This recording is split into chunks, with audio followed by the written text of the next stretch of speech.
Welcome to Puzzling Company, your home for at-home puzzles and mysteries. Here are your hosts, Jared and Zach.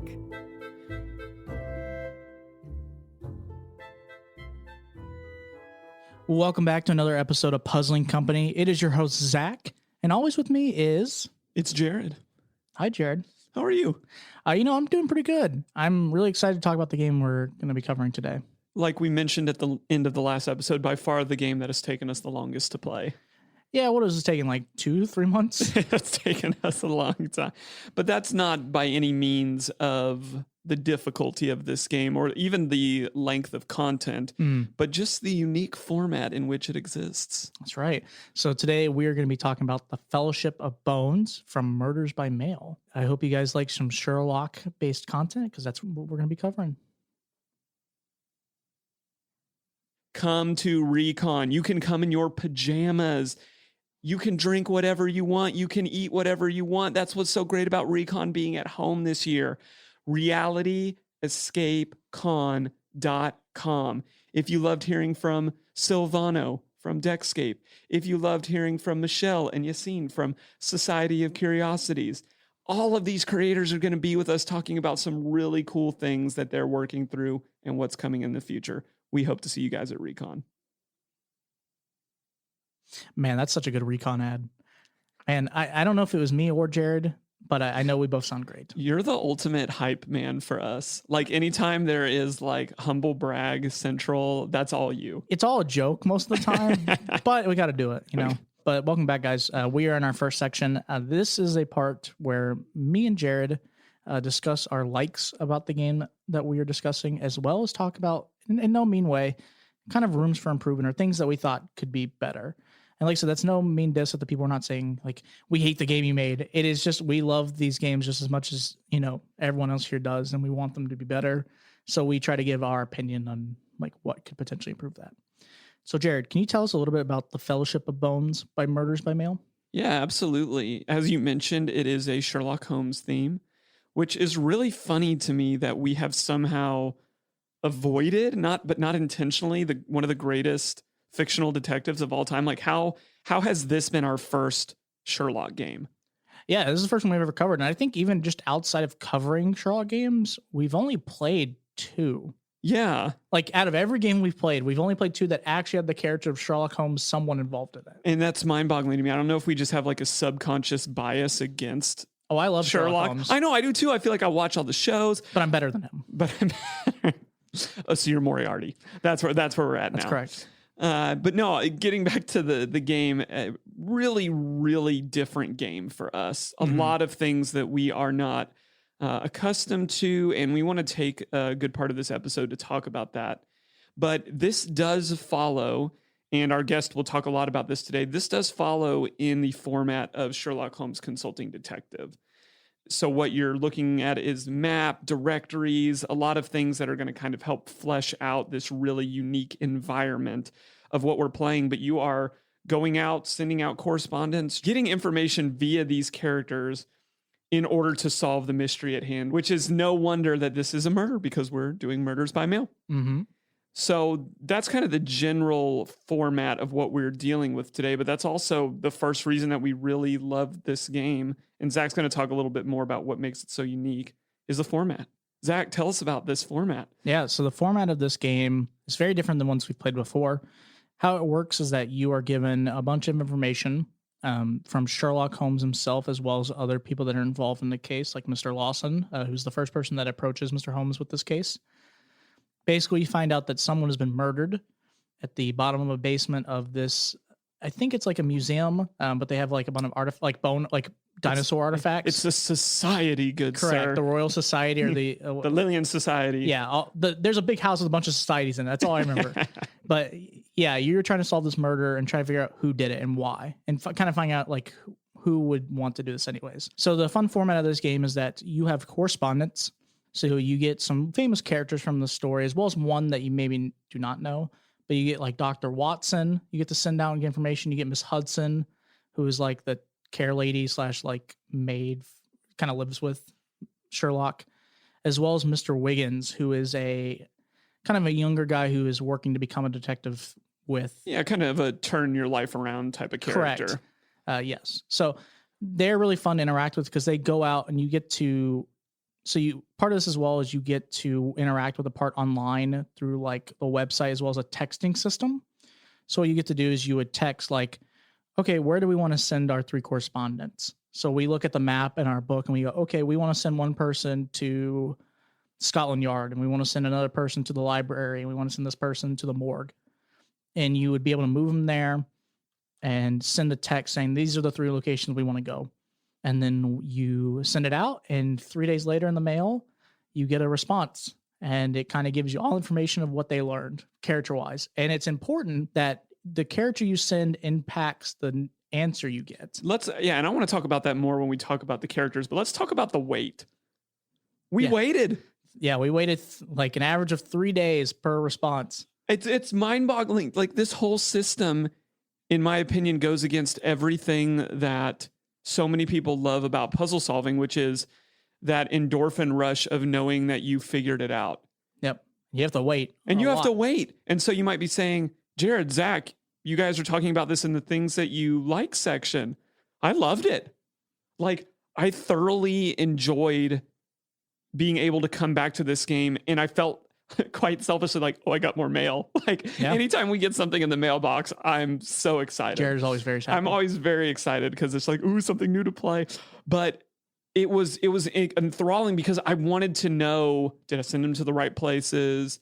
What information I got back? But I don't know very many other companies, unless you're subscribed, obviously, to like a monthly thing. Yeah. But this was all the same game. Yeah. And for me, I enjoyed the wait with the caveat that I knew that was what we were getting ourselves into. Well, right? The onboarding of this game was phenomenal. It very clearly explains you how it's going to work. Yes. And tells you how how you text, how the system works with the phone as well as the online part. You just very clearly go, okay, this is what you should do for your first move. Do it. And then you get your first response and then you know how the whole game works. There's no secret after that. And that's a very cool thing that most games we've played, we talk about in our improvements, how you onboard better. Yes. Or like what we could do to onboard new players. It was smooth. This game, I think, did it as one of the best in terms of being like, this is how you play the game. Do this as your first move or help explain the first move. And then you did it and it goes, okay, you just do that until you think you've solved it. Yes. And then let's talk about the end a little bit with this format as well, because I really liked this too. And this isn't a spoiler. One of the most tantalizing things about this game is you get this really cool folder system that houses everything when the case opens. And there's a black envelope in there with the final questions that you have to answer that you can open anytime. Correct. And what's really unique about what they've done is they have allowed you to have primary goals, which you have to answer to beat the game. And then more so what I would call like side quests or extra information.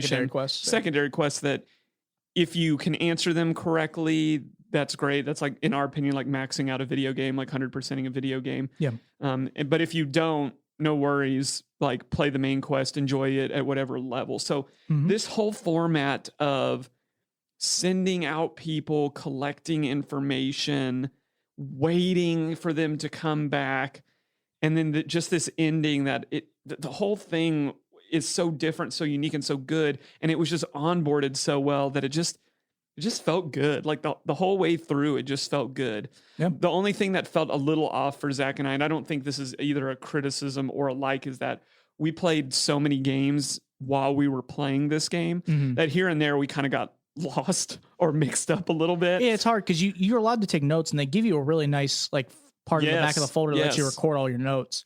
The issue is that, we're in a weird scenario that a lot of people, we're very lucky to be in, where we just cover so many games all the time that we play like 3 different games in between we got our next mail. And then we'd be like, okay, I somewhat remember where we were at. And then we'd have to read our notes and then and then we would reread our old answers and go, oh, okay. Then we'd kind of get back on track.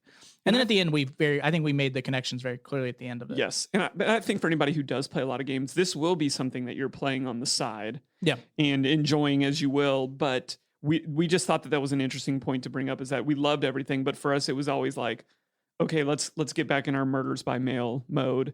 What happened here again? Oh yeah. Like I distinctly remember rereading the opening prompt like every time that we picked the game back up and got a letter. But Zach, I want to move into talking about the characters and the narrative and how that all plays together, because I also really enjoyed that part of the game. Yeah. And I think this again is a shout out again to Sherlock Holmes Consulting Detective, but let's dive into that a little more. Yeah. So I covered a little bit about the characters earlier on in the show. That's one of the most intriguing parts to me about this game, is that the 3 consultants or the people you send out, your correspondents, all have different personalities and characters. And one of the really cool things they do is that you learn about the correspondents through a letter that they give you in the envelope that tells you what they're experts at. You know, you can send out Miss Hudson. She can be a little more discreet because people don't really know who she is, and she's like a nice older lady. So you can maybe get information out of people that you wouldn't expect, you know, that they would tell like Watson, because they would see Watson and know what his connection is. You know, you can send Watson out as more of like, he can gain big information, send it to bigger people because they respect him. So it's easier for him. And, you know, so it's fun getting to make choices based on like their character and personalities, as well as Wiggins. So Wiggins is kind of a turnaround life and has a lot of connections to the underground and criminal societies and stuff like that.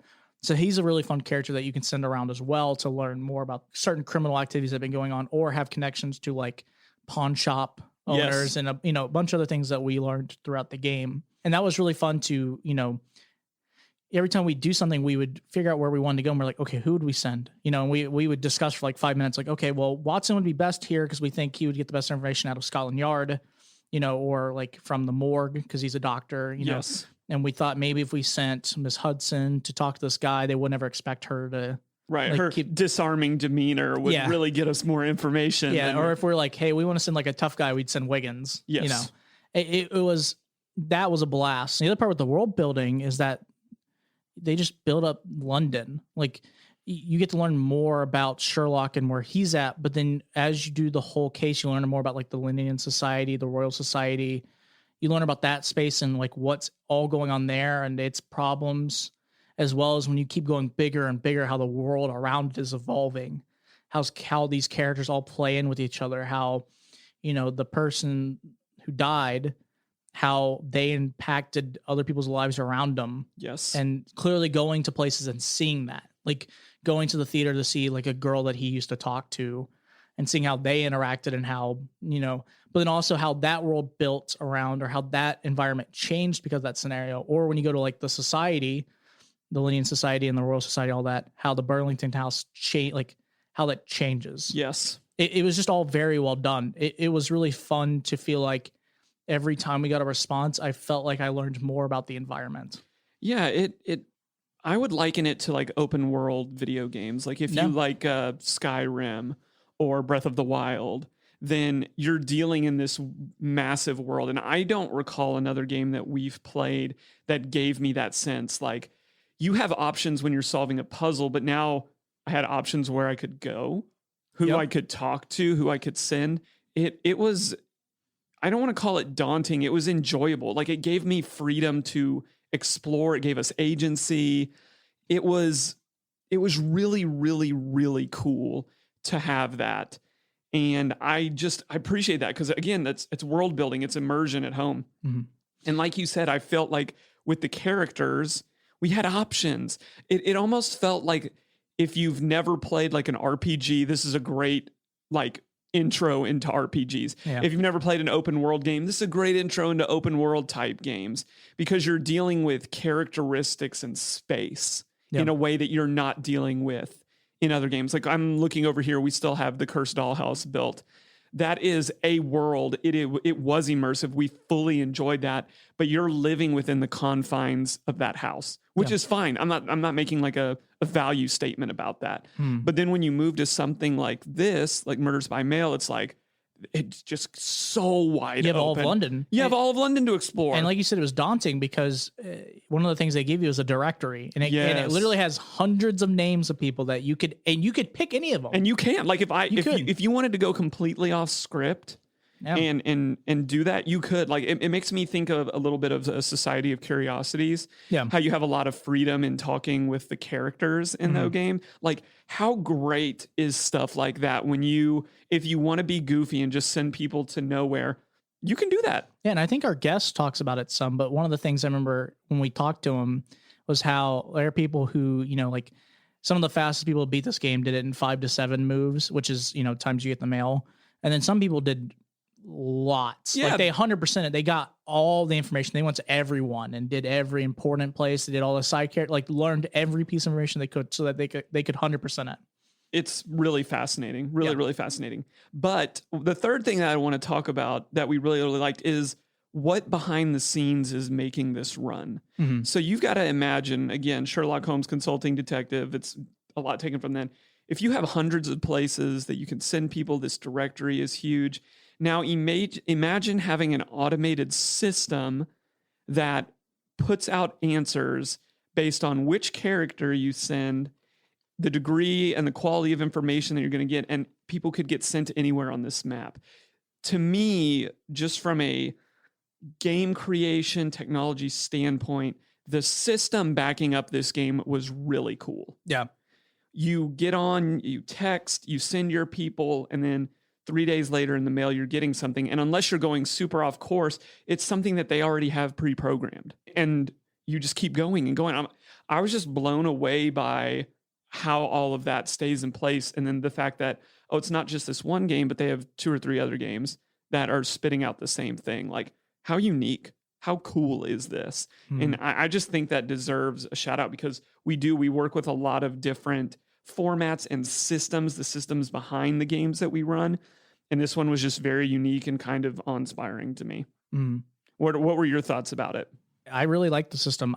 It was crazy to hear, like, when we would talk to the creator too, how they had to make responses for these like really random choice. Like if I chose to send 3 people to just neighbors across the entire town of London that really didn't have any connection to what we were doing, that would must be insane to write like a 4-paragraph response. That's like, yeah, I don't know why you're not saying why you're here, but like give them information. Why are you at the flower shop? It's good to have you. Would you like to buy an orchid? By the way, the murderer is, like, how do you get like, it would just be funny. Like, how did you know it was me? How'd you know it was me in the flower? But I really liked the system. It was definitely something that was intriguing the entire time from like my point of view, as well as when we finished it, I almost wanted to clap because I was like, that was really cool how it felt somewhat rewarding that the system worked that well. Yes, yeah. I agree. It all around really, really cool game that we've got to play today. But I want to transition us into talking about where we felt like there was room for improvement in this game. And the first thing that I'll start off with is I felt like sometimes there was some frustrations on our part in clarity on where to go when we knew we wanted to talk to a specific character. So if we decided that we wanted to talk to, make up a name, we wanted to talk to Mr. Locksmith. Yeah. And we would go to the directory and we would figure out that this is the address for Mr. Locksmith. And then we would get to Mr. Locksmith's home and Mrs. Locksmith was there. And she said, no, Mr. Locksmith is at the office. You need to go see him over there. I don't doubt that that's realistic. I'm not calling that into, but with the wait time of the 3 days, it felt like it would make more sense, both on an efficient and a gameplay system, to just let Mr. Locksmith be at home. And this is the interesting part, because I told Jared I'd do this for the podcast. I'm going to play devil's advocate a little bit to this point, only in terms of the one thing I really applauded them on this part was that you always gained information even when you did that. Yes. Here's the thing. You maybe did not get the information you wanted. Like you didn't meet Mr. Locksmith. But every time we went somewhere that the main character that we were trying to investigate was not at, the person that we would run into would tell us a lot of side information that became useful. Especially one that I will bring up was that we wanted to talk to a certain person and that their like maid said way too much of why they've been acting weird lately. Yes. And it helped us solve one of our answers when we realized why. Right. And that was really it was realistic in terms of how that worked, and we got information that was very useful. The issue that Jared is bringing up is that it's not what we wanted. It's that awkward thing of like, okay, I want to question Mr. Locksmith, and that's all I really care about at this moment, because that's what our goal was when we made that choice. Right. And then to not get it, and they basically go, oh, go visit B8. And you're like, okay, cool. So you're telling me I wasted my turn? It's not wasting the turn, because you do gain information that is eventually very useful. Right. But it doesn't feel useful in that moment. It doesn't. And the wait makes that hard. Like, I hearken it to like what I hear myself saying is, I'm playing Mario and I want to fight Bowser right now. Yep. Like, give me Bowser. And the game is like, well, no, we're going to make you fight like these. You go up there and there's baby Bowser instead. And he goes, nope, we've got a bunch of other hosts of small bosses before you fought the final boss.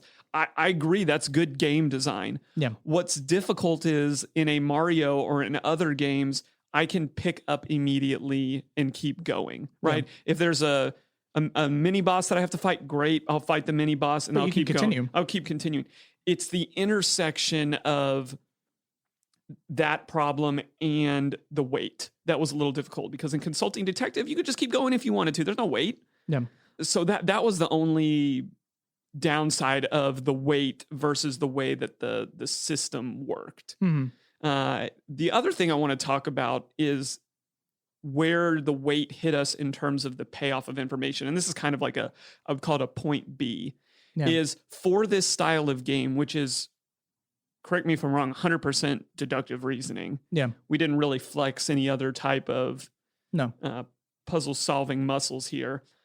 It is hard sometimes that based on where you were sending people, that the information you got back sometime, it was just like not engaging enough to really excite you. Yeah, it's hard because you're gathering information, but unfortunately, just like any kind of like thing, you just don't get enough at points. It's that awkward, like you said, you explained it well. We would send out three people to places that we thought were very important, and the information we would get was useful, but it's not that strike of like, aha, we did it. You didn't get that, unfortunately, but we were like, but it was very useful because the next turn, like as we started doing moves. So to explain, we beat this game in 6 moves, if I'm not mistaken. I think it was 6 moves. Yeah. Which apparently is pretty good. And humble brag. I think we did great. Humble brag, but, Zach. No, but like the first few turns that we did, we had like one of our first 2 was like one that we felt like, aha, we gained some really good information. And then we had like 1 or 2 that it felt like we, like for a bit, I was like, okay, I've learned literally nothing. Yeah, I think you said it great. Is a lot of other puzzle games really hit you with aha moments as the game goes on. Yes. And the intersection of the lack of those aha moments with the wait, sometimes you got disappointed when you got the mail. You opened it up and you really didn't learn anything. And you had to be okay with the process to continue that. And that sometimes was not as fun as it felt it could have been. Like it would have been fun to like discover like, oh ho ho, like they did stash the bloody knife here. But really it was more so, it felt like suspect elimination versus like the ins and out of a true crime solve. I will say though, there was, when you do figure out the one aha, there is one, at least for us, there was one specific moment that was the biggest aha moment for me. And Jared will tell you that I like wanted to, I think I probably walked around the office a little bit, but all I remember is that we found some information about this certain person. And then we had gained information about that person a while ago and I just didn't make that connection. And then when I read it, I was like, wait a minute, that sounds like something else. And then I went through our old file and found it. And I was like, I looked at Jared, I was like, I think I got it. And I just started running around the room like, I think I got this. And then when we solved it and I was correct, I was like, oh my gosh, yes. And that was great. But it is understandable that for a game that you have to wait for, and sometimes just the information you get is not as big as aha as the ending, or really even close to that feeling of an aha. You're like, okay, cool. Let's send out another response and hope the next one makes me like scream in joy. Yes, and that's what's so hard about this game is I really enjoyed it, but I love the wait for some reasons, and I didn't like the wait for other reasons. Yeah. So I'm kind of torn between that. Would I play it again? Yeah, absolutely. Yeah, I would definitely play it again. But I wonder if there is some room in there for offering players more narrative payoffs. Yeah. so that you're more initiated and more interested in getting going. Like I could have just used some more reinforcement Sure. along the way to say the same way that we've seen it in some of the other crime games that we've played. And the final thing is it's just a fact of what can happen. And I realize what I'm about to say can happen in any time that something can get shipped to you. But one of the hard things about this is you can get into the regularity of getting these games, but it can get lost in the mail. Which happened to us. And that's no fault. I want to make this very clear. That's no fault of Murders by Mail. Correct. We told them they did an amazing job Yes. of customer service and getting us something out. But we were in a really good flow there. And then we had to stop. And I think that's just one of the inherent risks of this game is you are getting so much mail that the probability that the USPS will misplace something is higher. Because it was our last one, I think. Yeah. That they misplaced. We literally we were waiting for the answer to tell us if get the last piece of information that we thought we needed. And we had to wait an extra week worth, basically, just because it got lost. Which, like I said, it was no issue by Murders by Mail, just unfortunate. So it's kind of the dark and the light side of the mail. It's like we're so excited to get mail, except when it doesn't come. When it doesn't show. But yeah, also, I mean, I think that's a positive for Murders by Mail is they do have really good customer service. Yeah. So kudos to all of them. But all in all, I really enjoyed this. It's so intriguing to me. And I just had a lot of fun playing through this game with you. Yeah, no, it was a blast. Well, that's going to wrap us up for our first section, Puzzles to the People, coming at you next. Solve puzzles, write reviews, win prizes. It's time for Puzzles to the People. Hey, do you like immersion? Well, I have the thing for you. If you go to Recon, which is a Reality Escape convention, here in August 22nd and the 23rd of the year 2021, you could see many things that involve immersion as well as other types of escape from reality. Things such as at-home puzzle games, escape rooms, so on and so forth. It's really a great place to kind of learn even more about the industry and kind of see what people are up to, as well as there's some really cool workshops to get more information about it. So if you like those things and you potentially even want to see us there, because guess what? We do have a panel there and you'll get to see ourselves as well as some other amazing creators. If you like all those things, make sure you guys check out Reality Escape Convention this year, which is August 22nd and 23rd of 2021. If you want more information about it, you can just text me. No, just kidding. Don't do that. If you want more information, please go to realityescapecon.com. That is a great place to get even more information. And hopefully I'll see you there. I know you just heard about it, but I got to bring up going to Recon again. Really? What's Recon? Boy, you just went right into the commercial voice there, didn't you? That's right. Go to Recon. Come to Recon. It's on a pay-as-you-want structure. There's going to be some really awesome things. And even if you're not really in anything of the fields that is being presented on it, because it is going to feel a little more escape roomy, I'll be honest. Yeah. I think we have things to learn from adjacent industries and from other immersive industries. I know I have. Being an escape room owner first and then really diving in hard to the tabletop world, there are sensibilities that have served me well and also ways that the tabletop has pushed me to be a better escape room designer. Yep. So I think it's just well worth our time. But you know what there's going to be until now and between August 22nd? What?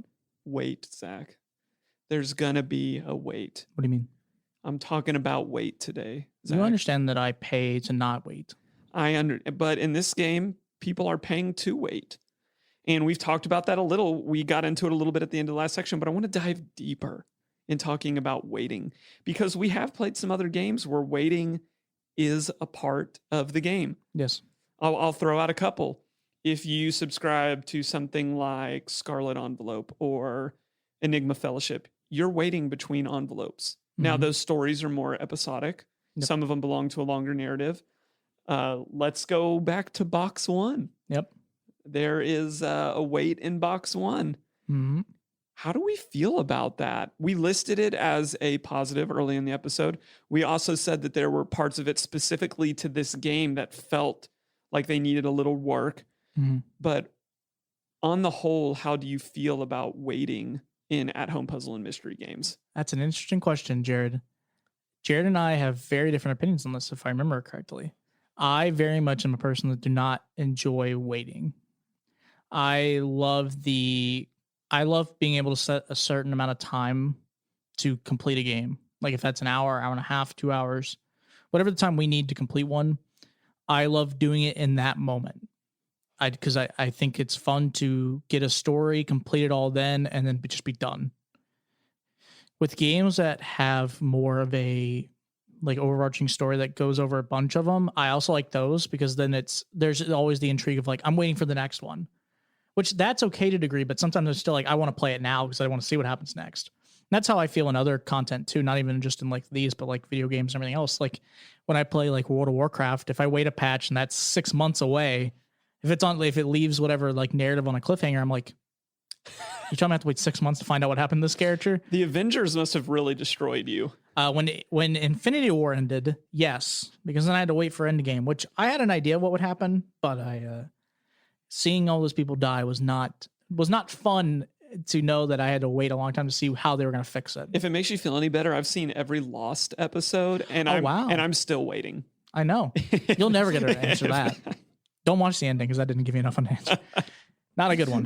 But yeah, I think waiting in games can be good. And most of the people I've heard that have discussed why they do waits in game, lucky enough, we got to listen to Neil Patrick Harris kind of talk about it when he was on Reality Escape Pod. Yes. He brought up the point of the wait.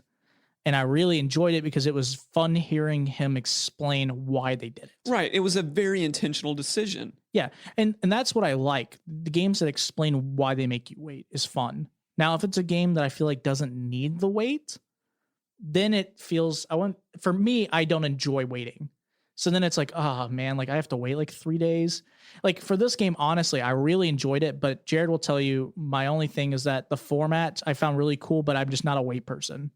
Like it was hard for me to play this game in between, like play this once and then we'd play 2 games and then play another game at the end of the week and then come back to it. And I'd be like, oh, I waited so long. Now I have to like get back into the narrative. But it was a good game, so it made it worth it.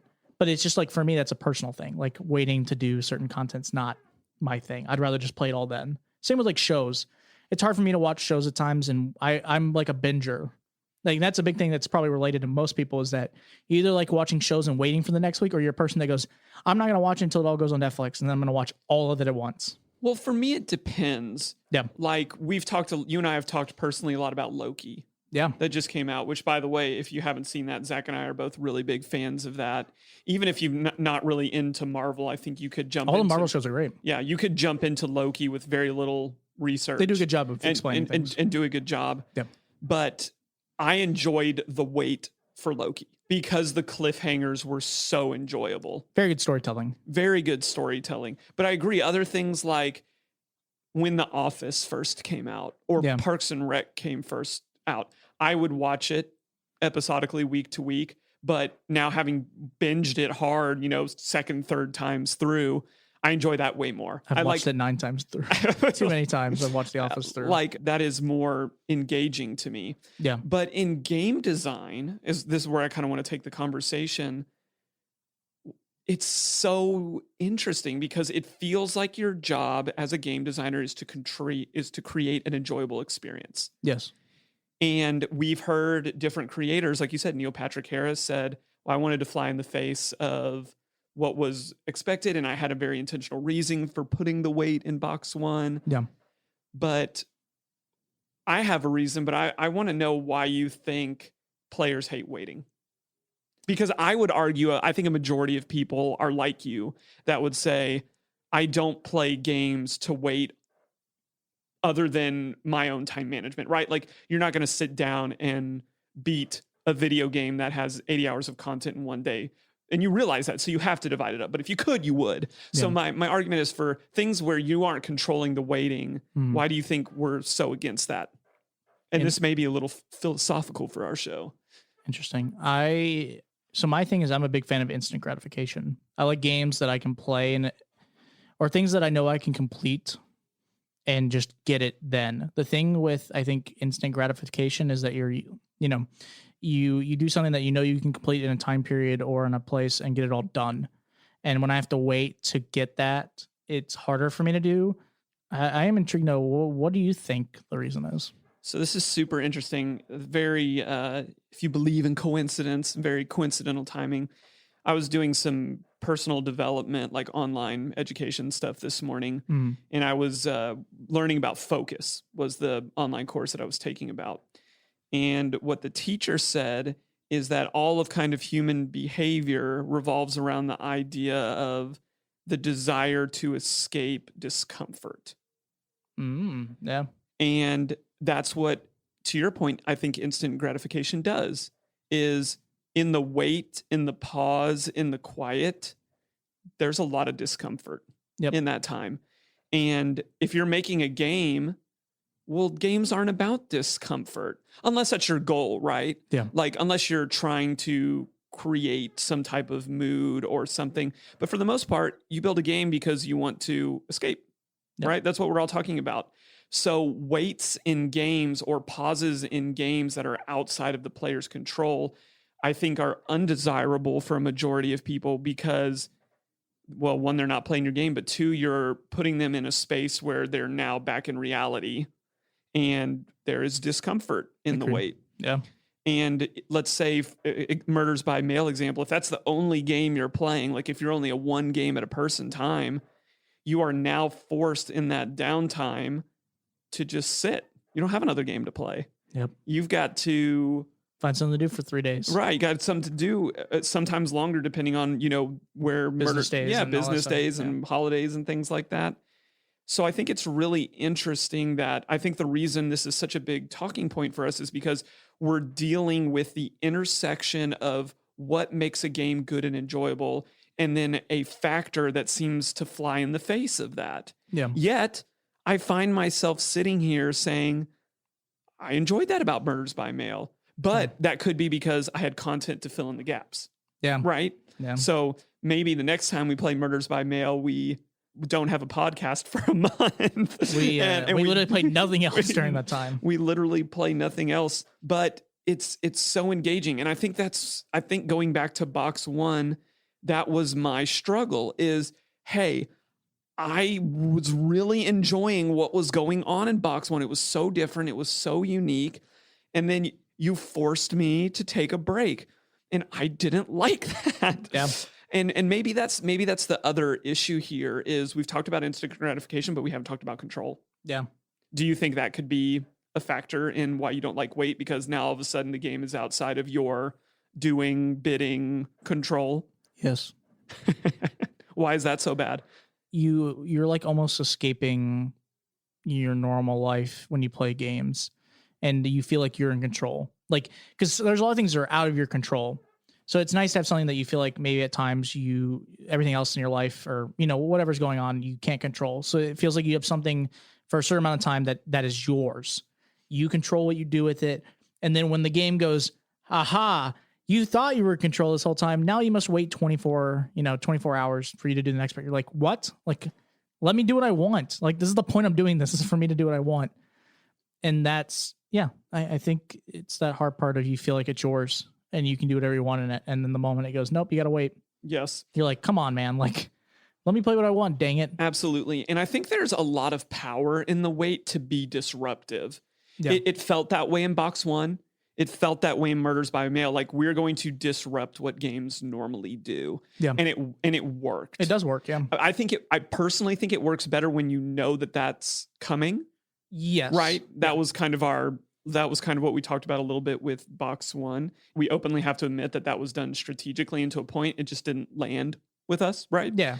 But it was really, really funny to me because it comes back to what we're always talking about, which is make a decision and roll with it, but do it well. Yeah. Right. So if you're going to make people wait, man, you better give them a reason. Yep. And I felt like that's what Murders by Mail did well. It was, well, I'm sending the people out.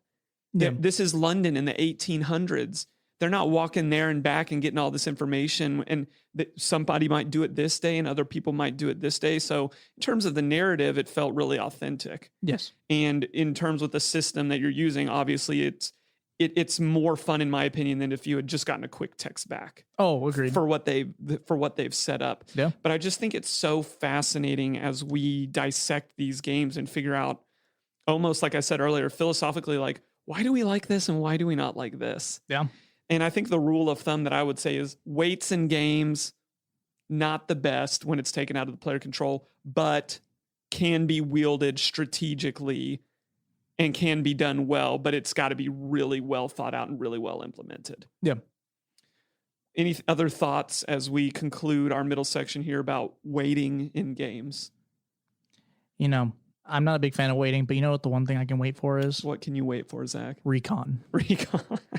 I'm going to wait, and then I'm going to enjoy Recon so much when it comes out. I can't wait. I'm really excited. I'm sure after we end this section, which we're about to do, you'll probably hear another ad for us about Recon. Yeah. We just feel like it's really beneficial. We want to see more people from, as we mentioned, adjacent communities come together to talk about immersive things. We have the potential to learn from each other and to make all of our content better. Yep. Well, that's going to wrap us up for Puzzles to the People. Questions for Creators coming at you next. There are some awesome people who make the puzzles we love to solve. This is Questions for Creators.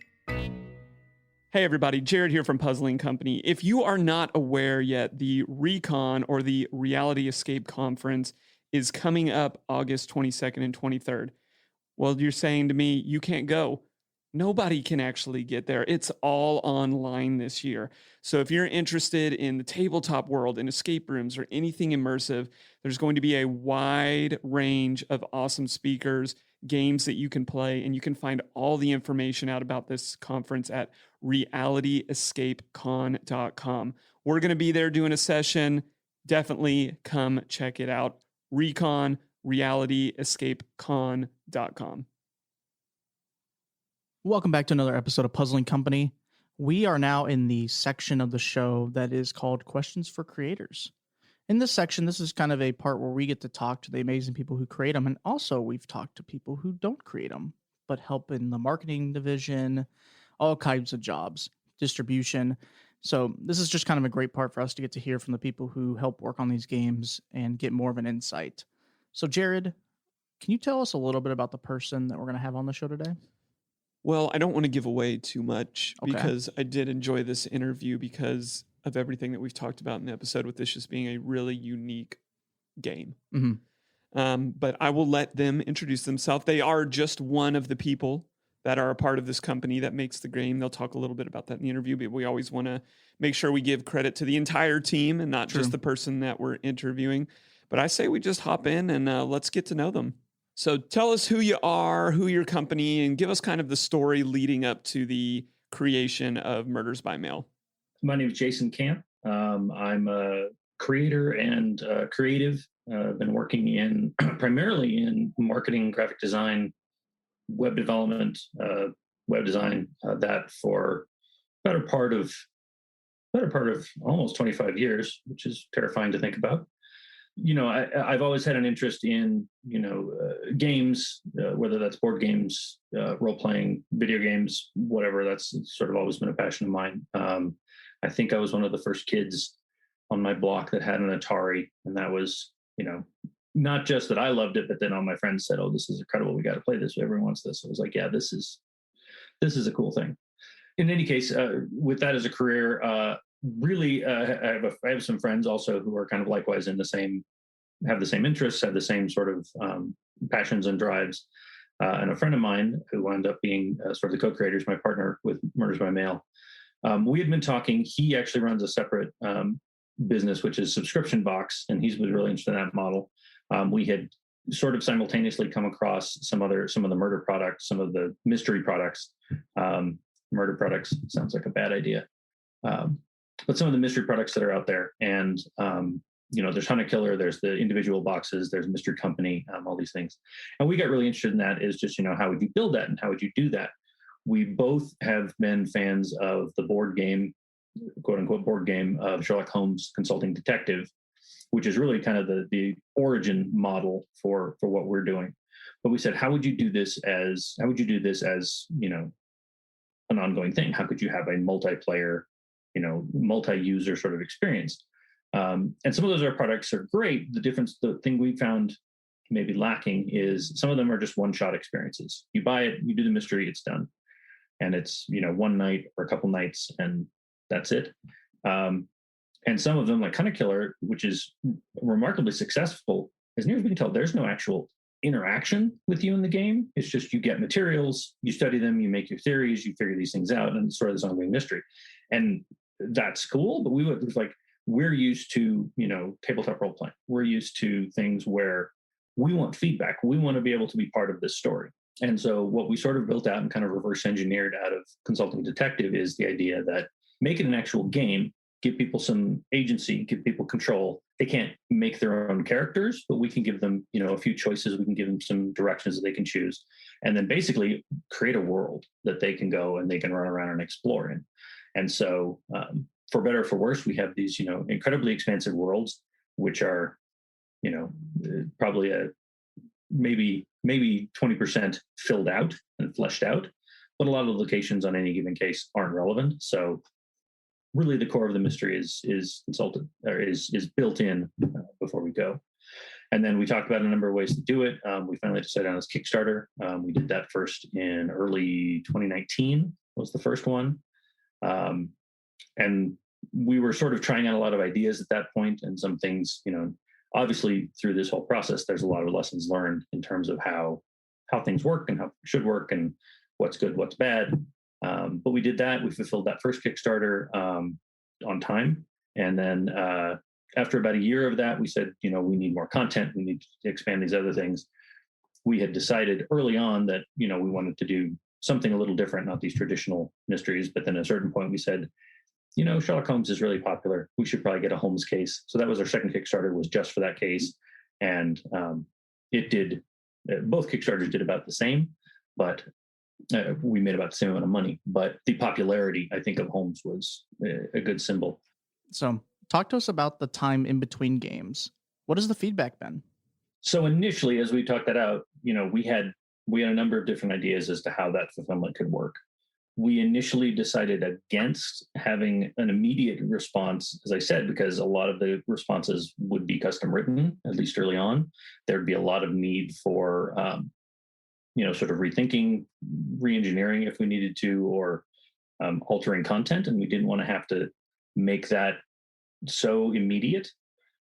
And as we talked about the mail, we said, there's a certain, for some people, nostalgia. For some people, it's just pure excitement. Part of what we're seeing now with legacy games, part of what we're seeing now with living card games, even collectible card games, there's kind of a thrill in getting something new and being able to, have something that's delivered to you or that you're picking up and it's a secret surprise. And opening that up is kind of a treat. And so we said, well, mail is kind of like that. I mean, again, on the nostalgia route, I remember, having pen pals in high school and middle school. And it was the coolest thing in the world to be able to, finally get a letter back and read about my friend in, Poughkeepsie or wherever it is. But we had to kind of temper that with, how fast we can reasonably produce. And that led to some other discussions about how we were going to fulfill. But ultimately the decision was, let's make this measured. In keeping with that decision, we probably will never have a mystery that is set in a modern day, that is in a modern setting, because I think there's just an expectation. If you're reading a story that's set in even the 80s, it's like, why do I have to wait so long? Why don't they just call this person? What is taking so long? Why did it take this long? But you're in Victorian England. Yeah, you're waiting for the post. Things don't move so quickly. Things get kind of lost and mysterious.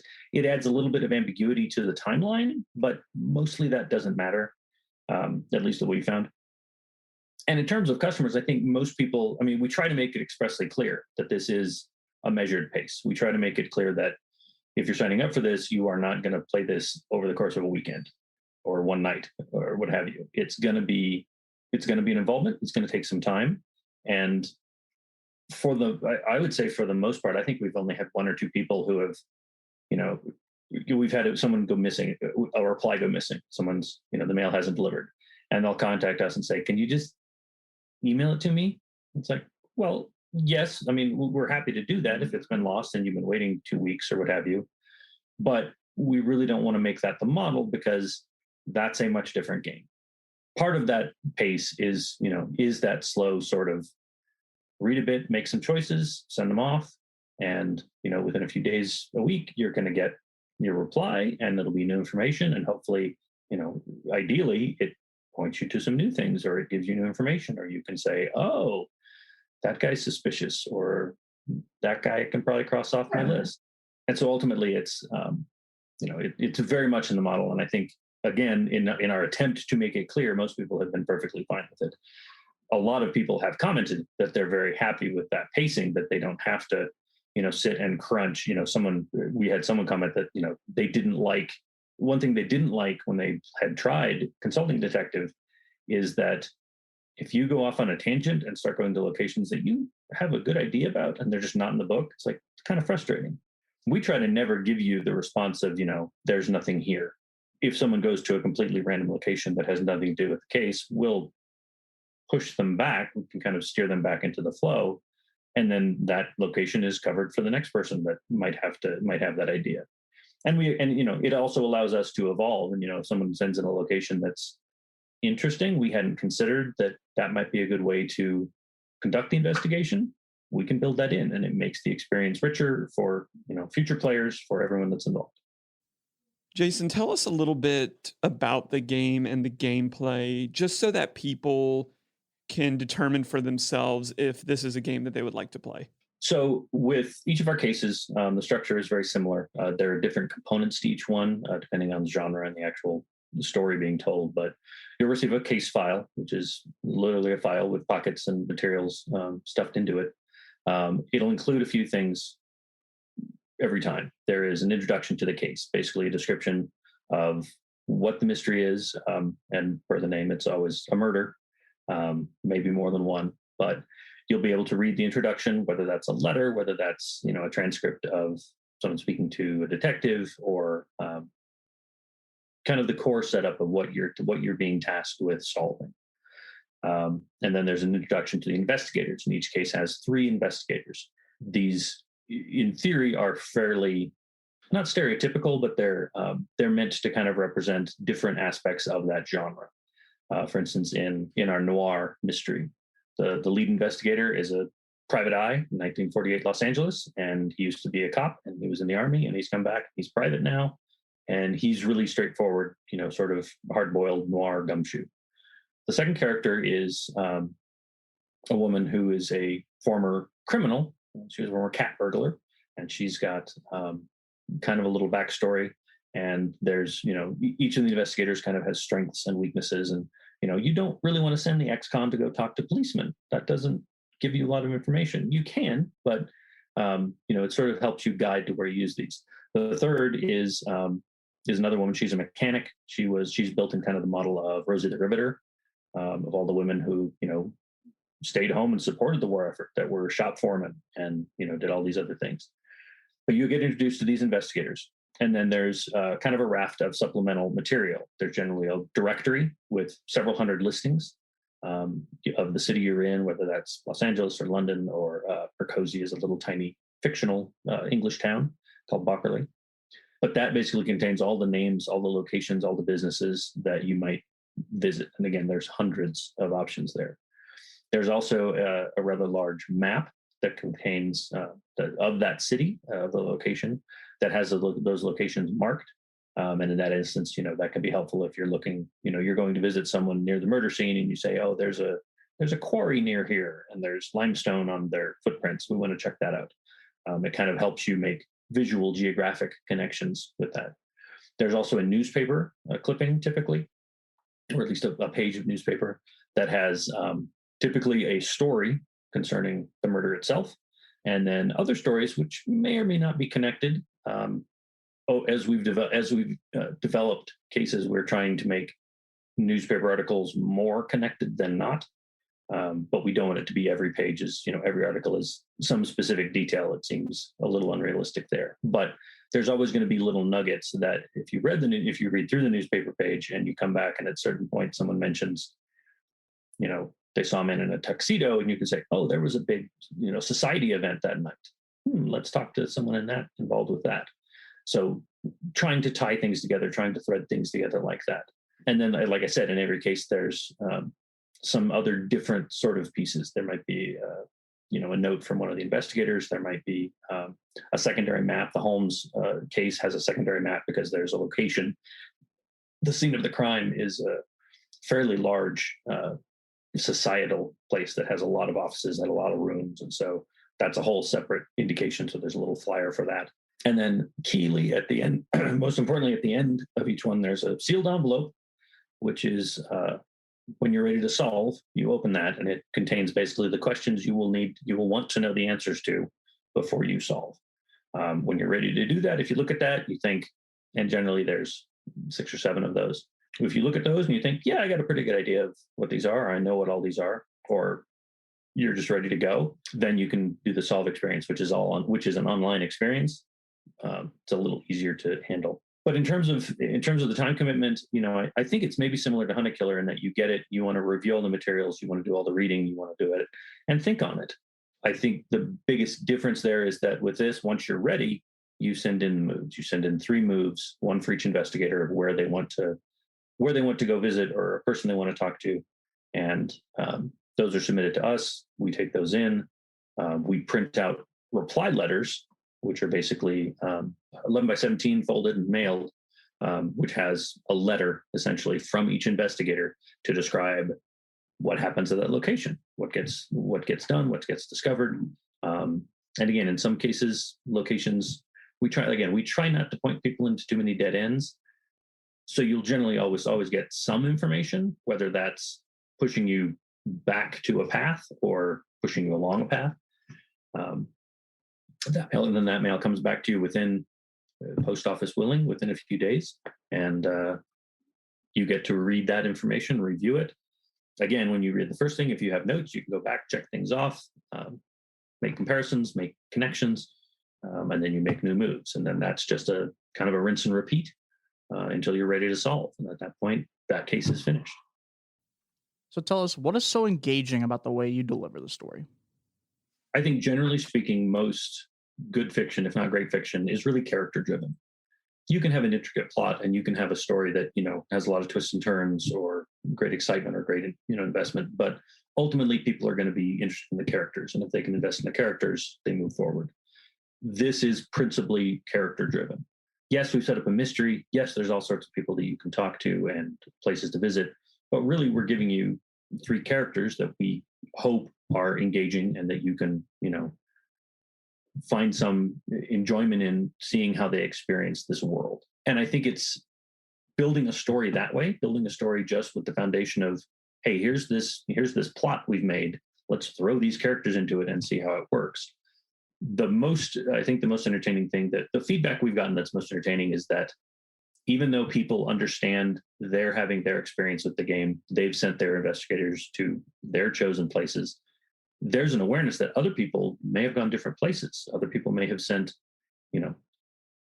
they may have sent their first investigator to the crime scene. Someone else sent someone else and they got a different response. Generally, they're not too different, but everybody's getting kind of a different mix and match, choose your own adventure style of sort of interaction. It's not really that cut and dry, but it's a very engaging way. And just even thinking about it that way, it's a lot of fun for us as writers and developers to think, how is this going to play out for these different characters? How is this going to play out for this one versus this one? How does this story change if any of these things happen differently? Granted, within the structure of a mystery, there's a killer and you're ultimately going to try and get to them.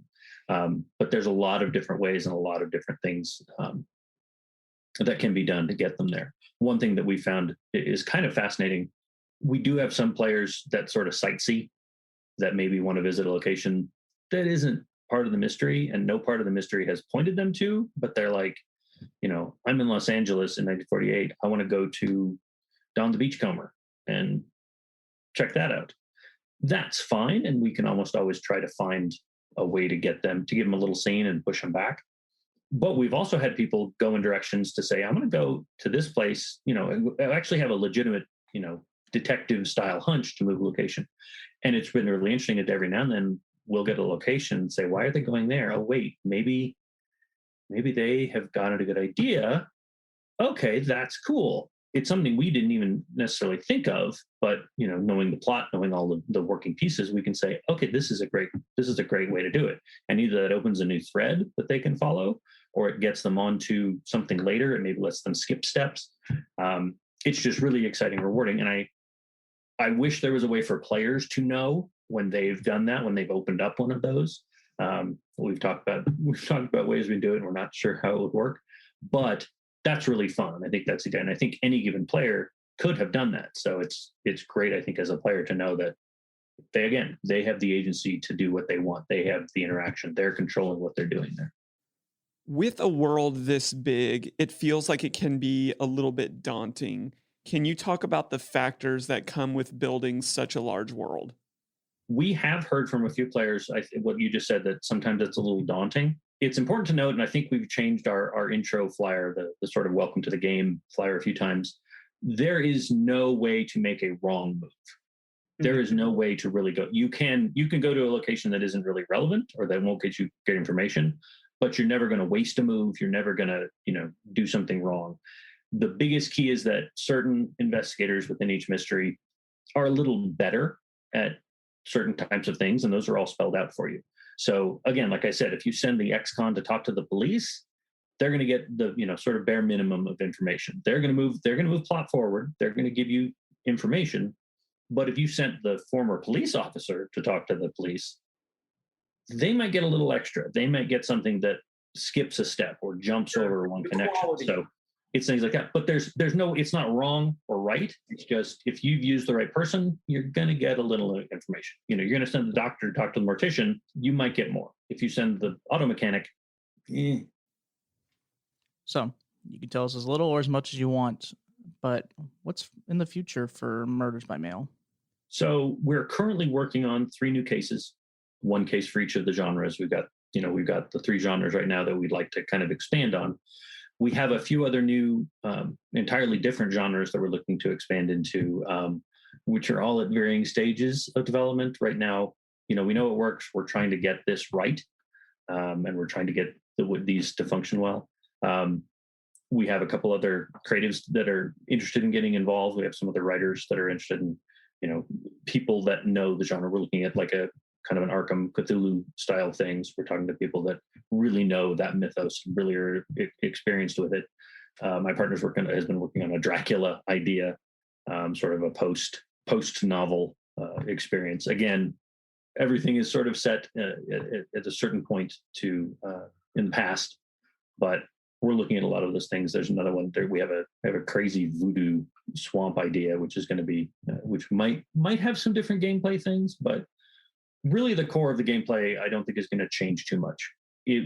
Changes would come in terms of materials that show up, new or different maps, if there's going to be other materials. I mean, the directory in the map, the newspaper, those are fundamental things that give you a lot of information. You can always go back to those and reference.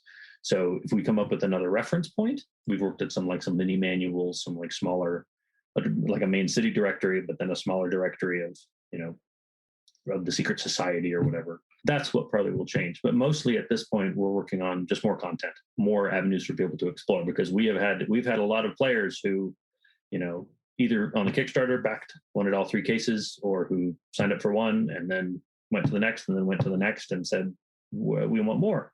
So we want to be able to have more. We want to be able to open that up. So we do not have a strict time frame. I'm hoping that we may do the Kickstarter later this year and try to fulfill for Christmas, because that feels like a good time. Our previous ones we've done earlier in the year and fulfilled by May, June, pushing it to their end, because we've had a lot. When we opened the store, we saw a lot of gift purchases. So that feels like that may be part of this.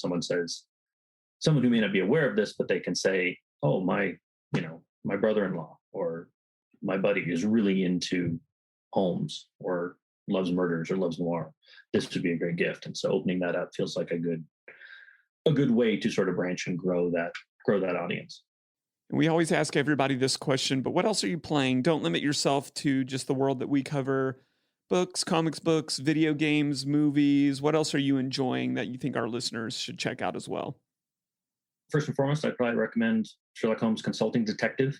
I believe there's 4, maybe 5 collections of it right now, which are standalone. I think each box comes with 10 cases, but format and how it works is pretty similar to our experience. That'd be one. If you're curious about it, you can get 10 cases for $50-$60 and play through, and those are a lot of fun.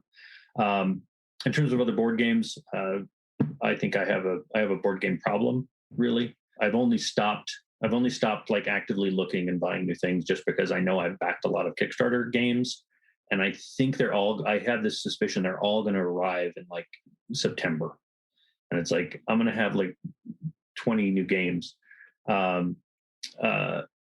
But yeah, we play a lot. There's a couple of sort of in this vein in murder games and mystery games. There's 2 games that I think are fantastic. One is Letters from Whitechapel, which is a Jack the Ripper themed game. But basically, it's kind of if anyone remembers the old game Sherlock Holmes, if anyone remembers the old game Scotland Yard, where one person is the criminal and the rest of the people are investigators, and you're trying to track them. Their movement is secret. And then you're moving around trying to make notes and trying to make arrests. This is a similar vein, but it's a lot more challenging in that if you have 4 players, 3 of them would be police and 1 is Jack the Ripper. And Jack makes secret moves and he can do all these certain things. And if he uses, a carriage or whatever, they know that. And you have a huge map where you're trying to track them down. And it is one of I think the most tense kind of exciting pursuit games I've ever played, because either way, if you're Jack and and all of a sudden the police have closed in on you, you're like, how do I get out of here? How do I move? I'm going to move here. I'm going to do these. And they're right around the corner and someone looks the wrong way and you zip through. I mean, it's a really great experience. There's also sort of a simplified version of that game, which is called the Whitehall Mysteries, I think. It's the exact same publisher. It's a smaller box game, and it strips out some of the things. It's a streamlining of the game. They're both fantastic. One's a little heavier, one's a little more casual. Those are 2 great games.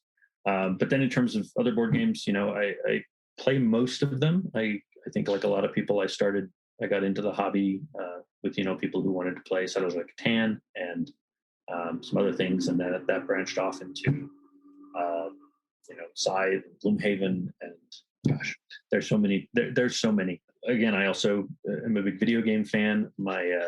We actually just started doing some VR.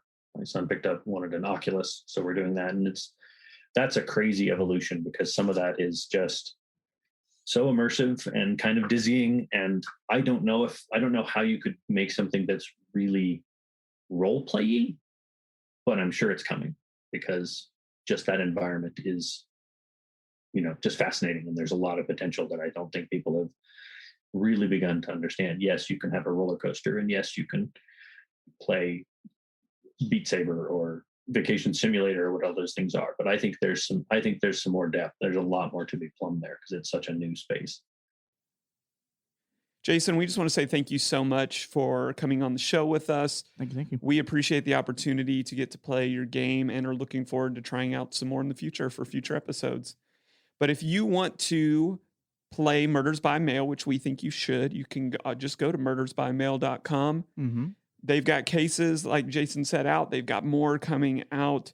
And enjoy the time in between as you authentically wait to hear from your lead investigators. For us, Zach, what can they do to help us out? They can send us money there's a few things you guys can do. Putting us on a regular download on iTunes, Spotify, Stitcher, any of the platforms is a big help for us. We very much appreciate all the time. You can also leave us reviews on those. So you can leave us whatever review you like, preferably 5 stars. I would like to less see the 1-star reviews, but if you feel that way, I would gladly love to see it. At least leave a comment. Don't just do the 1 star. But please give us like a 5-star on the reviews. We very much appreciate it. We hope you guys are genuinely enjoying the show every week. You can also go to our website, which is puzzlingcompany.com. You go in there, you can already start signing up for the website. You can kind of get your own account and potentially starting to see what we're going to be working on. Absolutely. Zach, where are we heading next week? It's crazy. I feel like we're going all over the place in our next ones. We have places like the Forbidden Temple. We're going to be going to like dealing with Maui's curse. We absolutely are. Even And also you could also say we're going to be dealing with some like tall tales. it sounds like quite the conundrum. That's correct. It could feel like almost there's so many conundrums in a box. Yes, and I just feel like I'm encouraged to think outside the box a little bit too, Or inside it. or inside the box. Yes, it's a tough choice that we have to make from time to time. But yes, we will be covering the conundrum box on next episode. We'll be covering the 3 games we talked about: Forbidden Temple, Maui's Curse, and Tall Tales. But that's going to be this episode of Puzzling Company. For Jared and Zach, we'll see you guys later. Peace. Thanks for listening. Find us on social media at Puzzling Company and online at puzzlingcompany.com. Check back weekly for new episodes. Until next time, keep puzzling.